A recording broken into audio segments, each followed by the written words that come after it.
Matthew 2:23. I want you to solve this lie that Matthew made in the Gospel of Matthew. So Matthew says in Matthew 2 verse 23, and he went and lived in a town called Nazareth. So it was fulfilled what was said through the prophets, that he would be called a Nazarene. So when Matthew says, so it was fulfilled, he's talking about prophecy, right? Yes, 100%. All right. Where's the prophecy that he will be called a Nazarene? Where is that? Isaiah 53. Show me.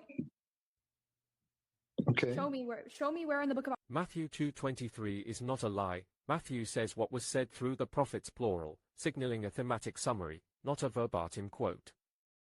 The key connection is Isaiah 11:1. A shoot will come up from the stump of Jesse, from his roots a branch Netzah will bear fruit. The Hebrew Netzah shares consonants with Nazareth, Nazarene, creating a deliberate wordplay common in Jewish interpretation. Jesus, the messianic branch, grows up in obscure Nazareth. This also fulfills the theme of the despised Messiah. Isaiah 53:3, Psalm 22, Nazareth had a poor reputation, so being called a Nazarene embodied humble rejection. Matthew consistently shows Jesus fulfilling scripture through events and typology, not strict literal quotes. Early readers familiar with Hebrew would recognize this sophisticated link, no fabrication, just rich biblical theology. Matthew 2:23 is not a lie. Matthew says what was said through. All agree that John wrote John, Matthew wrote Matthew, Mark wrote Mark, and Luke wrote Luke. That doesn't mean that it's true. Them agreeing doesn't mean that it conceived within reality. So even if you go through and you date back quotations and what was being said in the time, and even through secular sources, like these quotations have been there since the very beginning of Christianity. Yeah, I agree that they quoted what we understand the Gospels to be today, but them quoting it doesn't prove that the people who wrote them.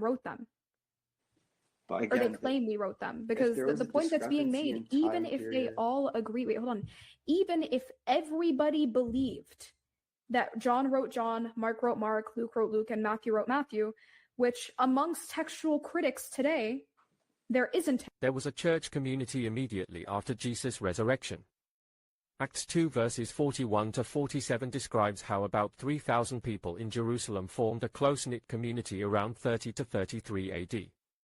They met daily, broke bread together, prayed, and held everything in common. These weren't anonymous strangers. They were people who had seen Jesus preach, be crucified, and, according to their testimony, rise again. Muslims often say, out of these 3,000 people we do not know where your gospel came from. But that misses how early Christian communities worked. The apostles and elders were the living link. Paul, Luke, and Mark all had direct contact with them. Letters were read aloud in gatherings, and leaders tested what matched the eyewitness teaching. You don't need a name on every page for the source to be traceable. If the Gospels were made up 40 years later, the Jerusalem church that started it all would have rejected them. They didn't. The story they told in public worship is the same story in Matthew, Mark, Luke, and John. There was a church community immediately after Jesus' resurrection.